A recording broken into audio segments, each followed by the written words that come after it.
ये supreme power है। माँ ने स्वयं अपने मुख से कह दिया कि जो कुछ है सो मैं ही हूं, मेरे सिवाय कुछ नहीं। Supreme power. हम जब सब एक होकर के, एकजुट होकर के कोई भी कार्य करते हैं तो वो सहज हो जाता है।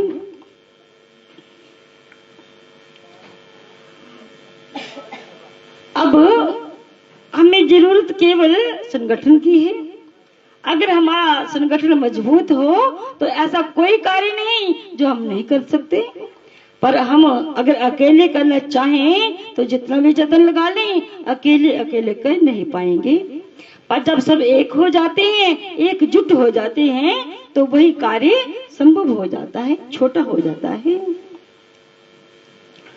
मैंने कई बार आपको पहले भी बताया कि हम एक होना चाहते हैं, लेकिन हमारे अंदर जो मैं शब्द है ना, वो एक होने नहीं देता। अभिमान बड़ा शब्द जो हमें एक होने ही नहीं देता। बहुत समय तक भारत गुलाम रहा। किस कारण रहा बंधुओं?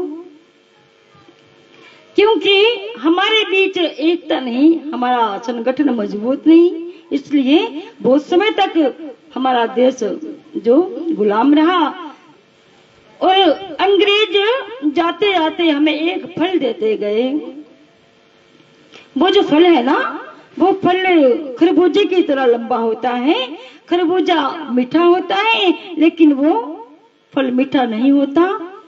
उस फल का नाम है फूट। वो जाते जाते हमें फूट दे गए कि फूट डालो और शासन करो। भाई फूट आज तक हमें एक होने नहीं देती। हम एक होना चाहते हैं पर एक हो नहीं सकते। कहते हैं कि जब हम एक जुट होकर बड़े से बड़ा कार्य भी करना चाहें तो सहज संभव हो जाता है।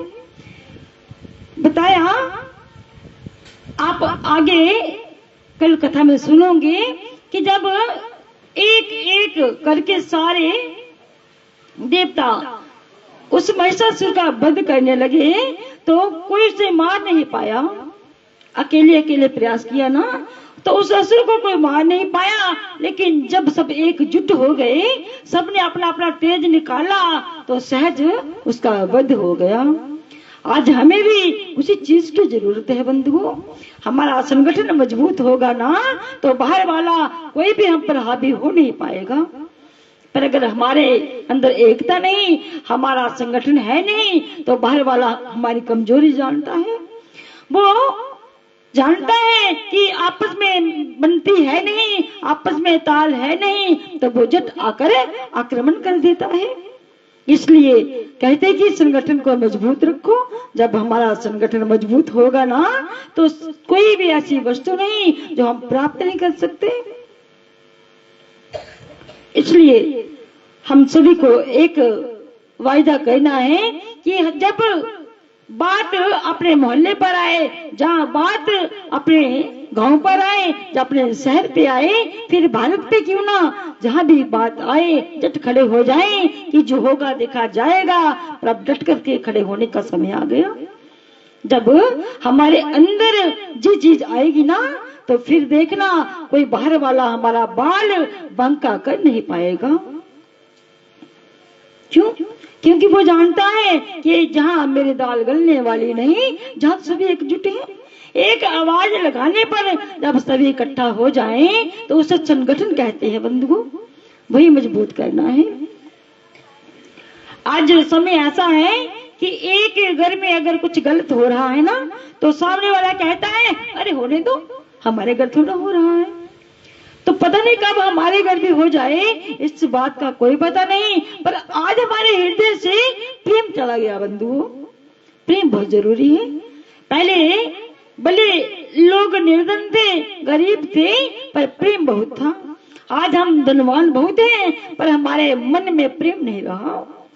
तो किसी का दुख देखकर हमारे मन में भी वो भाव जागृत हो जाए कि सामने वाला भूखा है, तो क्यों ना मैं एक रोटी खाकर गुजारा कर लूं, पर सामने वाला भी भूखा ना रहे।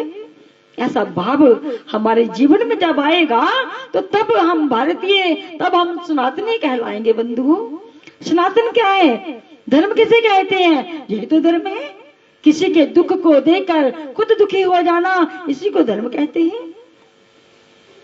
सामने वाला भूखा है तो उसे आप खाना खिला रहे हो, उसका पेट भर गया, इससे बड़ा कोई धर्म हो नहीं सकता।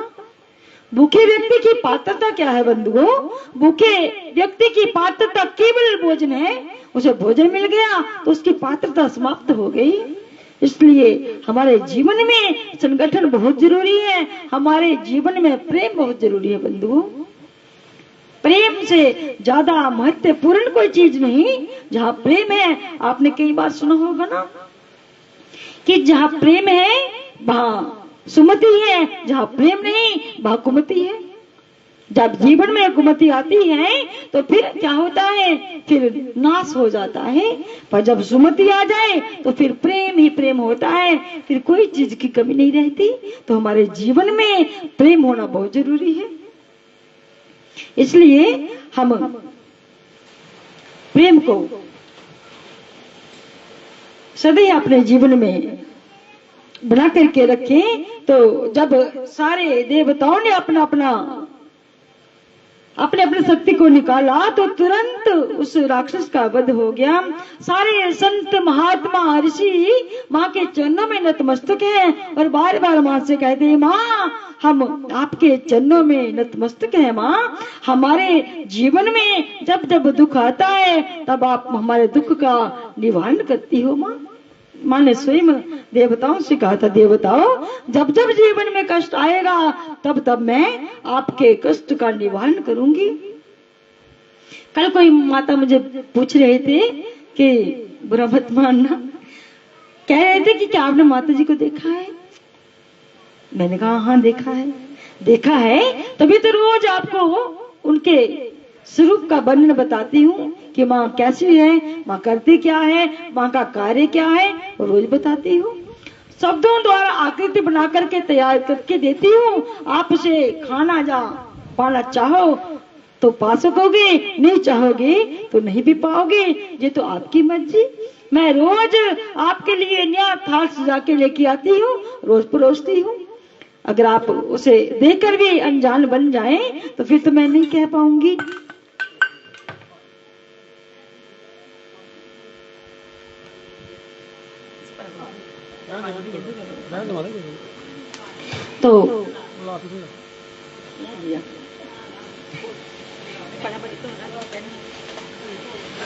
तो कहते, मैंने कहा मैं रोज बड़ा सुंदर थाल सजा के लेके आती हूँ, आप खाना चाहो ना चाहो ये आपकी इच्छा। अगर खा करके जीवन में उतार लोगे तो आपका जीवन परिवर्तित हो जाएगा। अगर सुन करके जहीं पे झाड़ के चले जाओगे तो फिर इसमें आपका दोष है, मेरा दोष नहीं। और माँ को देखने के लिए वो नेत्र भी चाहिए। ये जो नेत्र है ना, जो संसार को देख रहे हैं, ये नेत्र माँ को देख नहीं पाएंगे। माँ को देखने के लिए हमें अपने उस नेत्र को जगाना होगा जिस नेत्र में माँ बसती है, जो नेत्र माँ की पहचान कर सकता है। आज हमारे नेत्रों पर धुंधलापन आ गया, हमारे नेत्रों में जाला है बंधुओं। कौन सा जाला? विकार का जाला। जी जो हमारे नेत्रों में काला काला अंडा होता है ना, आंख भले जितनी बड़ी मर्जी हो लेकिन दिखता किसको है? छोटे से काका जो छोटा है ना, छोटी सी जो गोला जिसको हम कई बार कहते हैं ना कि मोतियाबिंद हो गया। जब मोतियाबिंद जैसा जाला ऊपर आता है तो देखना बंद हो जाता है, फिर उस जाले को हटाते हैं तो तुरंत नजर आने लगता है। वैसे ही संसार का जाला हमारे नेत्रों पर चढ़ा है, जब तक वो जाला हटेगा नहीं तो दीदार हो नहीं पाएगा। उस जाले को हटाना पड़ेगा, तब जाकर के माँ का दीदार होगा। इन नेत्रों की कवियों ने बड़ी सुंदर तुलना की। कहते हैं कि इन नेत्रों की तुलना किससे करें? हम नेत्रों में काजल लगाते हैं ना, क्यों लगाते हैं? क्यों लगाते हैं माता? कि हमारे नेत्र अच्छे लगे, सुंदर लगे, चमकीले लगे, तभी लगाते हैं ना। लेकिन जहां क्या कहा है कि प्रभु के नाम का सुरमा अपनी आंखों में डाल लो, तुम्हारे जो नेत्र है ना वो चमकीले चमकदार बन जाएंगे। इनकी तुलना जीवन में किसी और वस्तु से हो नहीं पाएगी। राम नाम का अंजुमन, राम नाम का सुरमा, राम नाम का काजल अपने नेत्रों पर लगा लो तो फिर वो सब दिखेगा जो कभी नहीं दिखा। प्रभु के नाम का अंजुमन लगाएंगे तो सब दिखने लग पड़ेगा। तो मैंने कल भी बताया था ना कि भक्ति गूंगे के गुड़ के समान है, जो खाएगा वही मुस्कुराएगा और वही आनंद ले पाएगा। दूसरे व्यक्ति को ना तो बताया जाएगा और बताने के लिए बड़ा प्रयास करना पड़ेगा, और माना बताने वाला प्रयास भी करेगा लेकिन जिसे बताना है वो ही ना जानता हो, वो उस स्वाद तक ना पहुंचा हो तो कैसे कोई भी बता सकता है।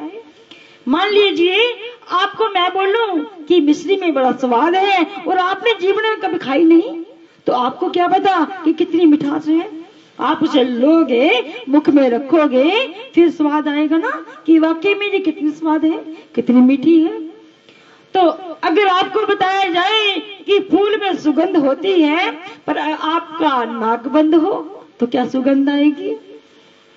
अगर हमारी नासिका खुली है, इसकी सांस बराबर चल रही है और जो सुगंध ले रही है तभी हम जान पाएंगे ना। तो इसी प्रकार हमारे नेत्रों में भी वो समता चाहिए प्रभु का दीदार करने के लिए। 6 प्रकार के रस बताए कि 6 प्रकार के रस हैं, लेकिन उन 6 रसों में प्रभु नाम का जो रस है ना उसके आगे सारे रस फीके पड़ जाते हैं। कौन कौन सा बताया? खट्टा, मीठा, कड़वा, नमकीन, थथैला और तीखा। और तीखे तीखे रस के आगे राम रस जो है ना वो सबसे सर्वोपरि है, उसके आगे और कोई रस चलने वाला नहीं। तो इसलिए कहा कि अगर प्रभु से प्रेम करना है तो केवल राम रस ही हमारे काम आ सकता है। जब राम नाम का जाप करेंगे ना, महामंत्र क्या है हम बोलते हैं ना कि महामंत्र, कोई कहता है कि महामृत्युंजय मंत्र महामंत्र है, लेकिन जो महामृत्युंजय मंत्र वो भी महामंत्र है, लेकिन हरे राम राम राम हरे हरे, हरे कृष्णा कृष्णा कृष्णा हरे हरे, ये भी महामंत्र है। आप अगर आपको कोई मंत्र नहीं आता ना, आप केवल ये मंत्र बोलिए तो धीरे धीरे धीरे मन में और आपके जीवन में परिवर्तन आना आरंभ हो जाएगा बंधुओं। इसलिए हमारे जीवन में प्रेम बहुत जरूरी है। प्रेम के बिना हमारा जीवन चल नहीं पाएगा। तो अब जब सारे रस का पता चला कि वाकई में ये रस इतना स्वादिष्ट है, प्रभु के नाम का रस इतना मीठा, तो सभी प्रेम से प्रभु के नाम का, माँ के नाम का गुणगान कर रहे हैं। और हम भी माँ के नाम का गुणगान करें।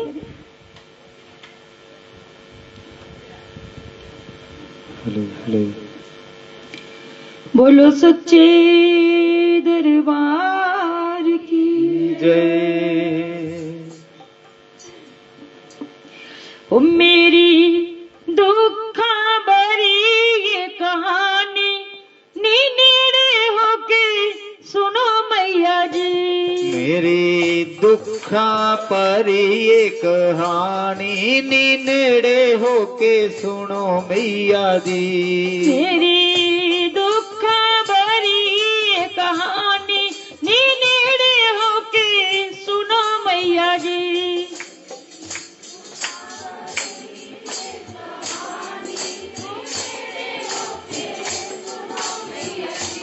मेरी कदर किसे ना जानी नीड़े होके सुनो मैया जी।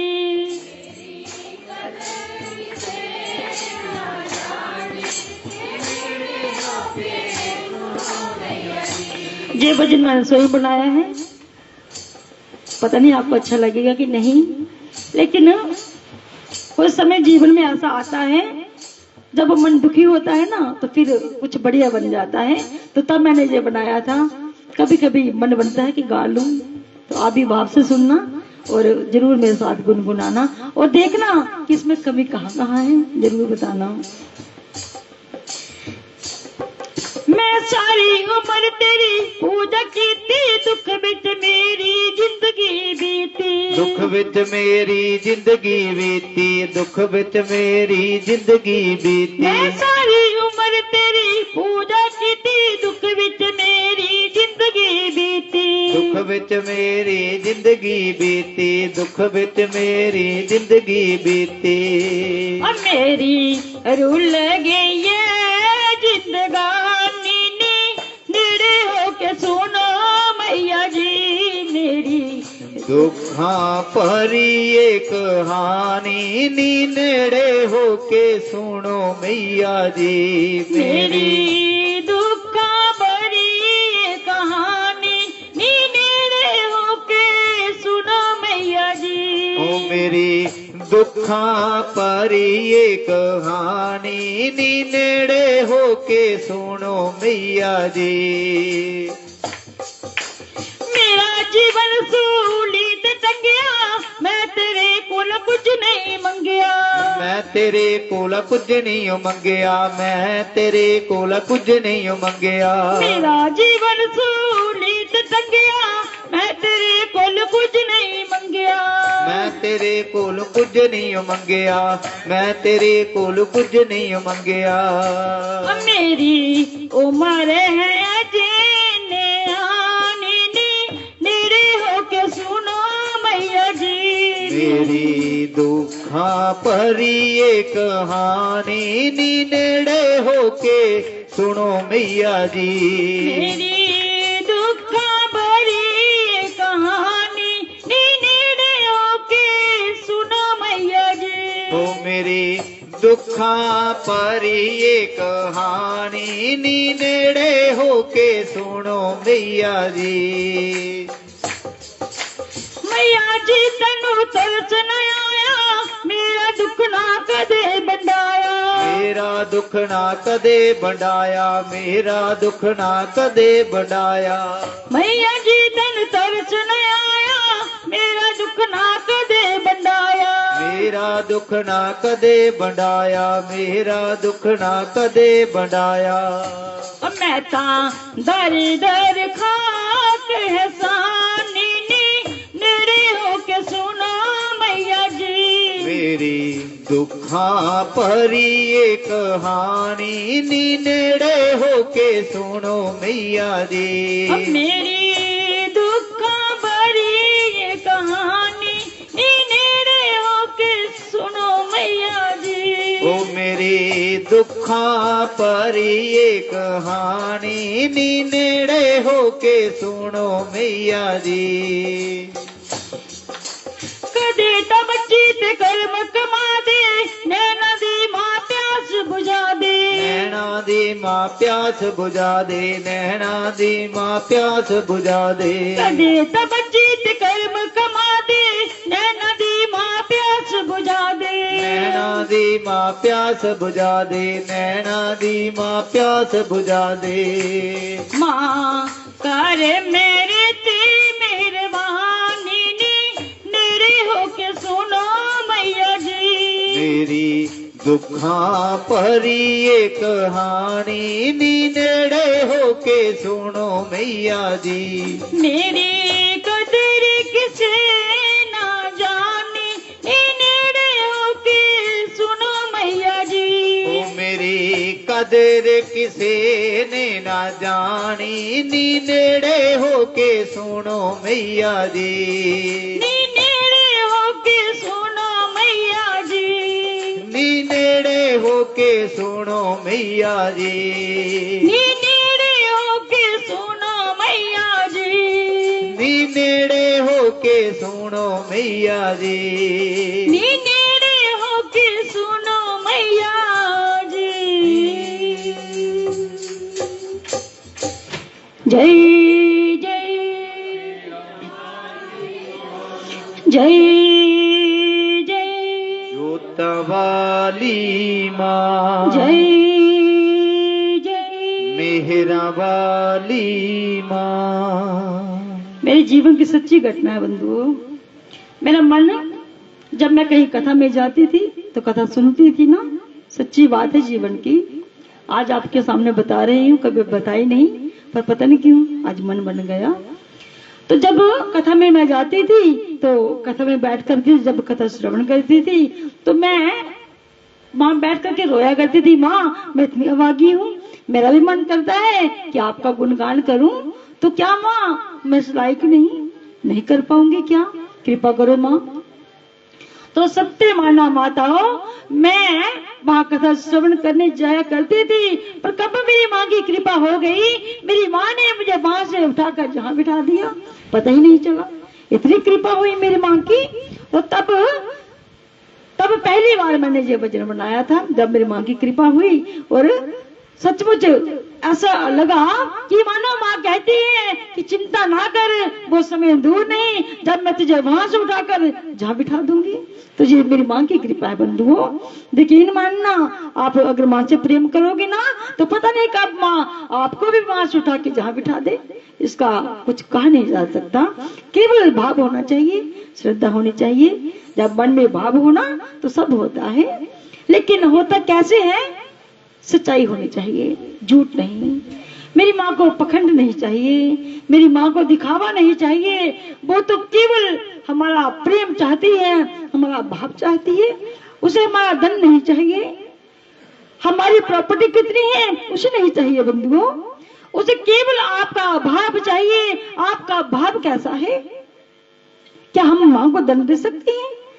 कभी नहीं बंधुओं। अगर आप भक्ति को धन से तोड़ने का प्रयास करोगे तो जहां आकर आप मार खा जाओगे, क्योंकि भक्ति धन का साधन नहीं। अगर धन का साधन होता ना तो आज मैं भी अपने महल ना जाने कितने बना चुकी होती। मैंने पूरा जीवन दिया बंधुओं। अभी 5 वर्ष की आयु और आज तक उसी रास्ते पर चलना छोटी बात नहीं। पर कई वक्त मुझे कहते हैं कि अगर आप इतने समय से इसी रास्ते पर चल रहे हो तो आपने अभी तक कुछ बनाया क्यों नहीं? तो मेरे पास एक ही जवाब होता है कि मैं किसी का खून पीकर अपना महल बनाऊं, जब मुझे कभी मंजूर नहीं, कभी स्वीकार नहीं। माँ चाहेगी तो बनेगा बंधुओं, और बन रहा है। आप सभी भक्तों की कृपा से बन रहा है। बड़ा सुंदर आश्रम तैयार हो रहा है माँ का। पर कोई ये नहीं कह सकता कि हमसे इन्होंने दगा किया है, जहां हमसे फरेब किया है। फरेब से भक्ति नहीं होती। भक्ति होती है सच्चे मन से, सच्चे त्याग से। जब जीवन में त्याग होगा ना तो वो दिखाएगी जो कभी कल्पना बंदा कर नहीं सकता। केवल भाव चाहिए। बड़ा सुंदर मां शक्ति प्रेम धाम बन रहा है। मेरी तरफ आप सभी भक्तों का निमंत्रण, एक बार जरूर देखने आना। वो आपका भी धाम है बंधुओं, मां शक्ति प्रेम धाम, जहाँ केवल प्रेम होगा, वहां पखंड नहीं होगा, वहां आप सभी को केवल प्रेम मिलेगा। तो आप जरूर वहां दर्शन करने आइए और जरूर मुझे आशीर्वाद देना ताकि मैं आगे बढ़ पाऊं। आप सभी मेरी माता के समान हो, मेरी माँ हो, तो मुझे जरूर आशीर्वाद देना ताकि मैं आगे बढ़ पाऊं। इसलिए प्रेम होना चाहिए बंधुओं। निस्वार्थ भाव से की गई पूजा प्रभु जरूर पूरी करते हैं। पर एक बात और मैं जीवन की बता दूं, अगर मैं किसी के साथ धोखा करती तो शायद मैं इतने सुकून से ना जी पाती। पर आज मैं गर्व से जीती हूँ और बढ़िया नींद आती है। क्यों? मुझे पता है कि मैंने कभी भी जीवन में किसी से छल नहीं किया, किसी से धोखा नहीं किया, किसी से प्रेम नहीं किया।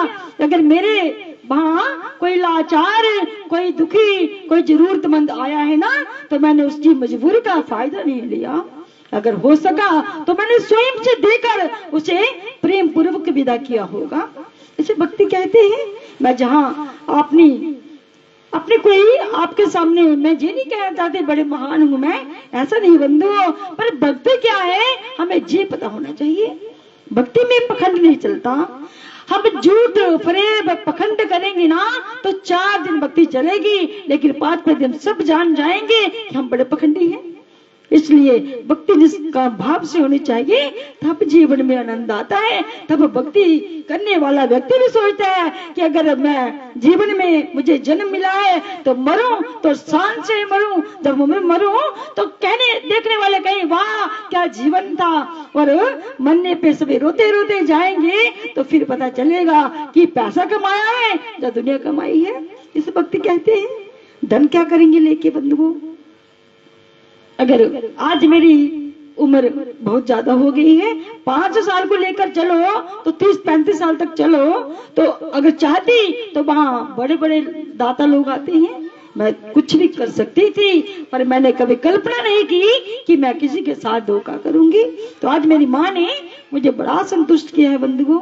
आज मैं जी नहीं कहती मेरा नहीं, मेरी भगवती का है, तो अगर आज मेरे वहां 100-50 लोग आ भी जाएं तो मुझे किसी चीज की चिंता नहीं होती। ऐसी कृपा है माँ की। तो बताइए इससे बड़ा क्या चाहिए? कुछ चाहिए क्या? इसलिए मेरा सबसे निवेदन, हाथ जोड़ करके वंदना, हाथ जोड़ करके आपके श्री चरणों में मेरे बार बार वंदना कि ऐसा जीवन जियो निष्काम भाव का जीवन। जिंदे जी भी हमें ना बोझ लगे, और मरते जब मरने का समय आए ना तो ऐसे जाएं जैसे लगे कि कोई ना जाने कैसा कोई फरिश्ता जा रहा है, और देखने वाला कहते हैं ना कि हम जग में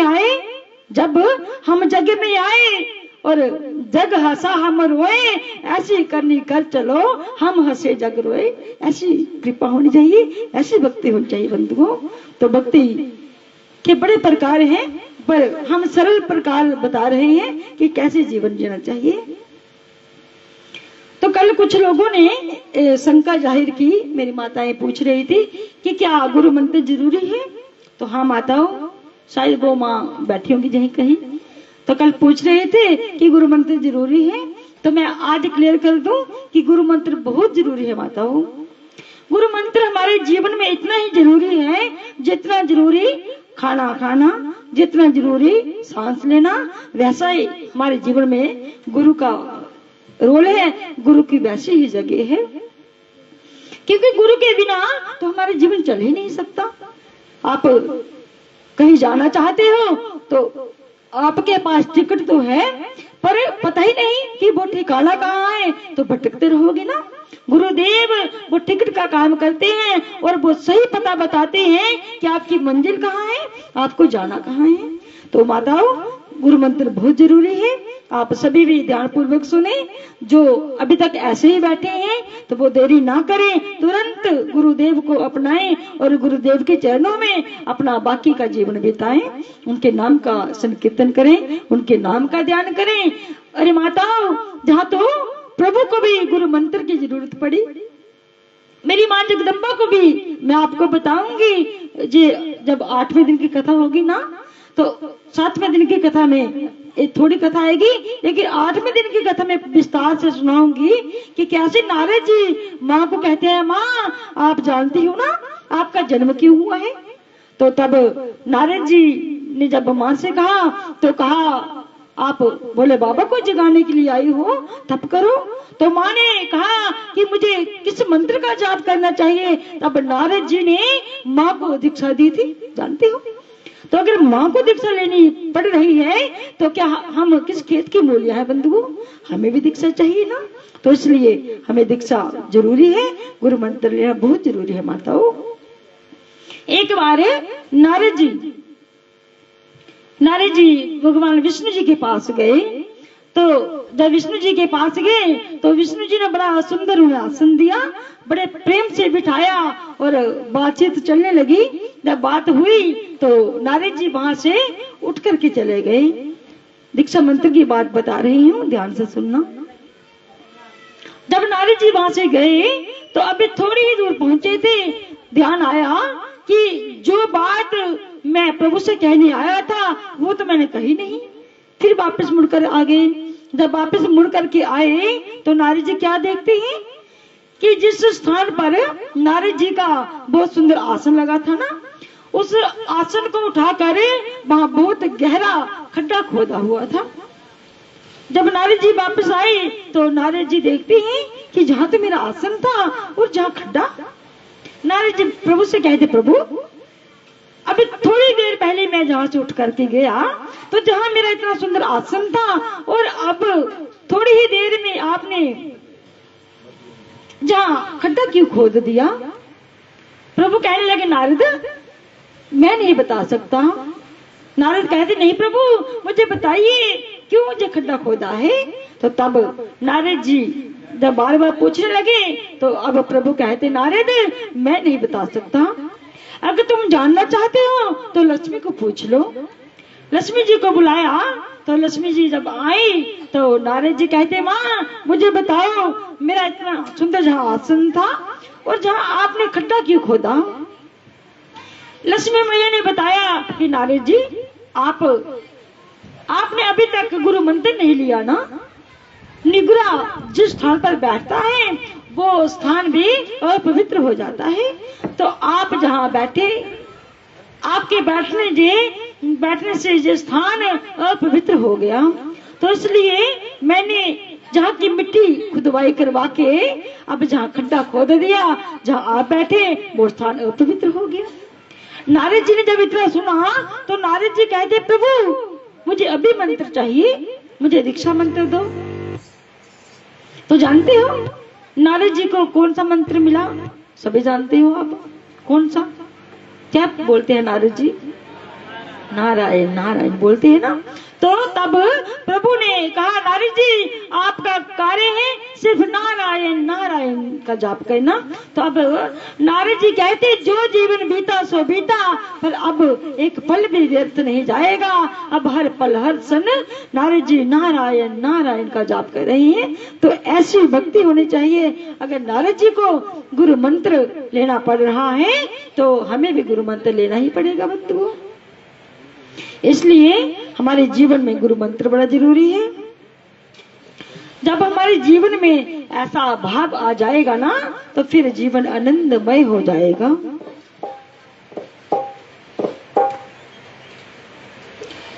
जब हनुमान जी सीता मैया की खोज लगाकर वापस गए ना, सीता मैया की खोज लेकर जब राम जी के पास गए तो राम जी ने कहा कि हे हनुमान जी, मेरे पास ऐसी कोई वस्तु नहीं जो मैं तुम्हें भेंट करूं।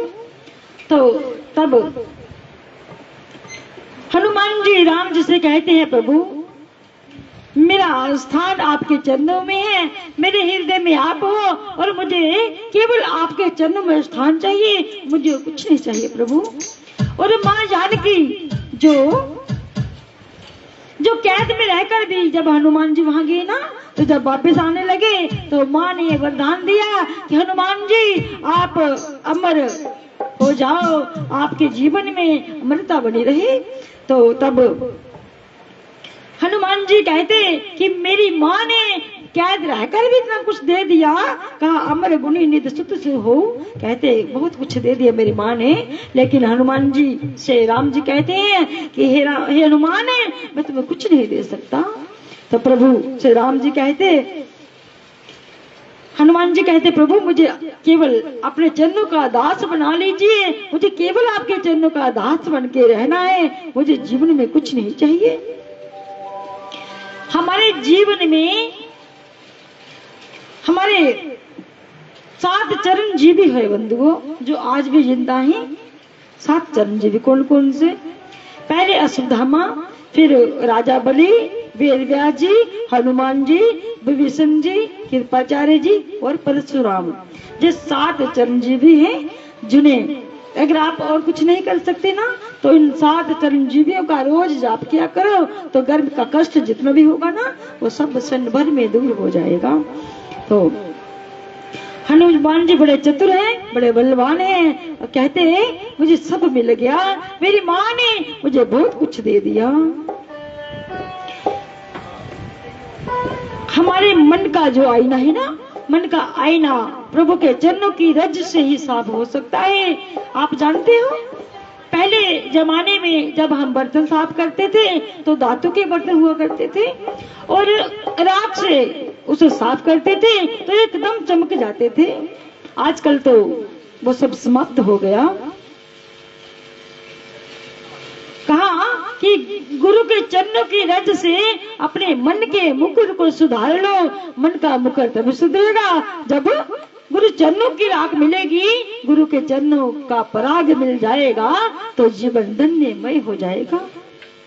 एक बुढ़िया माई थी, वो माई उस माई ने क्या किया था कि जवानी के समय में एक आईना लेके रखा था। रोज वो माई उस आईने को देखती। जवानी में लिया गया आईना, अब देखते देखते देखते बुढ़ापा आ गया। एक दिन क्या हुआ, उस मैया का आईना गिरा और टूट गया। उस गांव में मेला लगता था तो मोहल्ले के सभी कहने लगे, माँ मेले में जा रही हैं, क्या आपको चलना है? आज वो बुढ़िया माई कहती, ऐसे तो बोले मैं ना भी जाती, पर मेरा आईना टूट गया है, अब मुझे आईना लेने जाना है। तो सारे मेले में गए और वो माँ भी मेले में गई और पहले तो मेला देखा, फिर घूम घूम के दुकानदार के पास माँ पहुंची। दुकानदार से कहा, बेटा मुझे आईना लेना है। दुकानदार ने आईना दिया। माँ ने आईना देखा। माँ ने पूछा, जी आईना कितने का है? दुकानदार कहने लगा, माँ जी आईना 50 रुपए का है। माँ कहती, अरे इतना महंगा? अरे जब मैंने अपने जवानी में आईना लिया था, वो मैंने 2 आने का लिया था, वो तो इतना महंगा दे रहा है, ले मुझे नहीं चाहिए तेरा आईना, वापिस दे दिया। माँ थोड़ी और आगे गई, फिर दुकानदार से कहा, बेटा मुझे आईना चाहिए। दुकानदार कहता, माँ जे लो। माँ कहती, बता जे आईना कितने का है? दुकानदार कहता, माँ जे आईना 30 रुपए का है। माँ कहती, अरे इतना महंगा? अरे मैंने जवानी में आईना लिया था तो वो तो केवल 2 आने का था, वो तो इतना महंगा दे रहा है, उसे भी वापस दे दिया। फिर माँ और आगे बढ़ी तो फिर माँ ने दुकानदार से कहा, बेटा मुझे आईना चाहिए। आईना दिया तो दुकानदार से माँ कहती, जरा बताओ तो आईना कितने का है? दुकानदार कहता, माँ जी आईना 20 रुपए का है। माँ कहती, है तो बहुत महंगा, पर अब लेना पड़ेगा क्योंकि मेरा आईना टूट चुका है, पर पहले ये दिखा जरा मैं देखूं तो तेरा आईना कैसा है। मेरे आईने में मैं इतने सुंदर इतनी जवान दिखती थी, जरा आईना दिखा पहले मैं देखूं तो। अब माँ ने आईना लिया, अपना मुख देखा तो माँ क्या देखती है, जो होगा वही तो दिखेगा ना। अब माँ को उस आईने में अपने मुख पे केवल झुर्रियां नजर आई। माँ कहती, अरे जो कोई आईना है? अरे इतना घटिया, जो मेरा आईना था मैं जब जब देखती थी मैं इतनी सुंदर इतनी जवान दिखती थी, अरे तेरा आईना इतना घटिया है।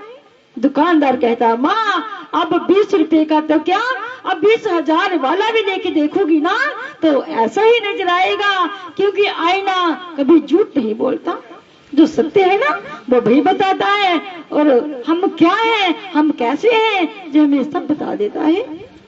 तो आईना कभी झूठ थोड़ी बोलता है, वो तो सच बताएगा। हमारे मन का भी आईना ऐसा ही होता है। हम क्या है, बाहर वाला हमें जान पाए ना जान पाए, पर हम स्वयं को तो जानते ही हैं कि हम क्या हैं। इसलिए कहते हैं कि मन के मुकुर को सुधार लो।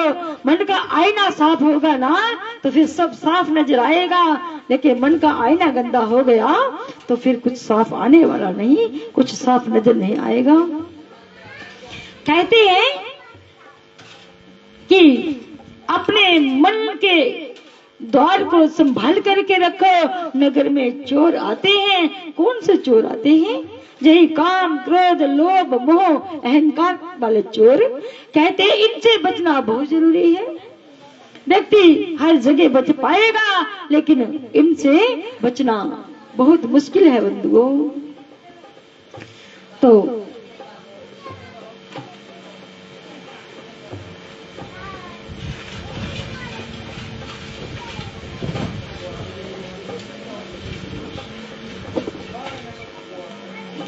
काम क्रोध मोह लोभ का जो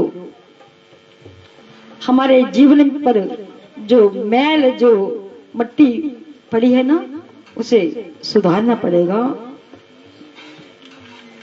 वरना हमारा जीवन सही तरीके से चल नहीं पाएगा। तो प्रभु से जुड़ने का प्रयास करें। प्रभु से जुड़ेंगे तो तभी अपने मन के आईने को सुधार पाएंगे। मेरा तार प्रभु से जोड़े ऐसा कोई संत मिले। मेरा तार प्रभु से जोड़े ऐसा कोई संत मिले। मेरा तार प्रभु से जोड़े ऐसा कोई संत मिले। ऐसा कोई संत मिले। ओ ऐसा कोई संत मिले। हो ऐसा कोई संत मिले। हो ऐसा कोई संत मिले। हो ऐसा कोई संत मिले। मेरा तार हरि से जोड़े ऐसा कोई संत मिले। मेरा तार हरि से जोड़े ऐसा कोई संत मिले।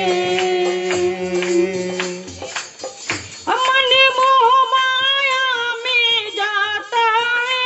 मन मोह माया में जाता है। मन मोह माया में जाता है। मन मोह माया में जाता है। इसे हरि भजन न सुहाता है। इसे हरि भजन न सुहाता है। इसे हरि भजन न सुहाता है। इसे हरि भजन न सुहाता है। अब मेरे मन का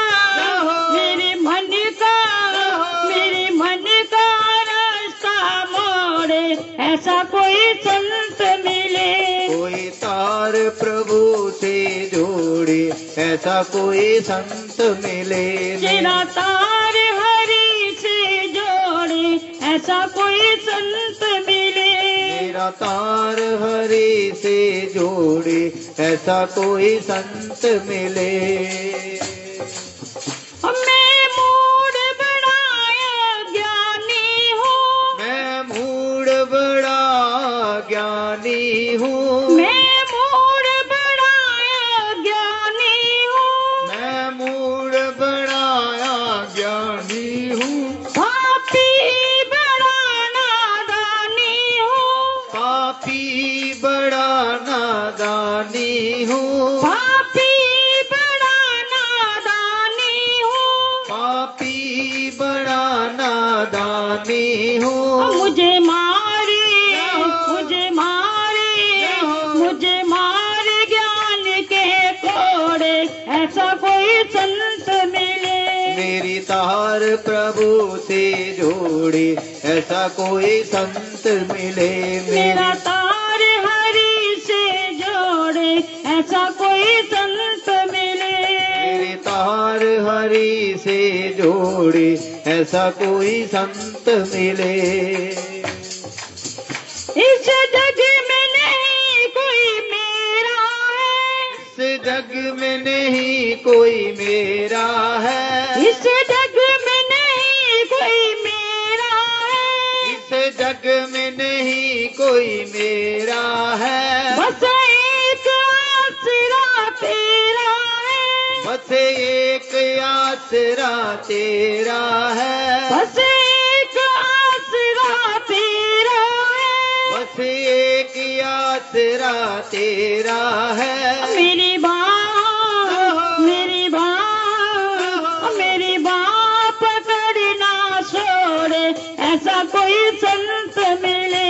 मेरी तार प्रभु से जोड़े ऐसा कोई संत मिले। मेरा तार हरि से जोड़े ऐसा कोई संत मिले। मेरा तार प्रभु से जोड़े ऐसा कोई संत मिले। जरा मन का घोड़ा मोड़े ऐसा कोई संत मिले। मेरी तार प्रभु से जोड़े ऐसा कोई संत मिले। मेरा तार हरि से जोड़े ऐसा कोई संत मिले।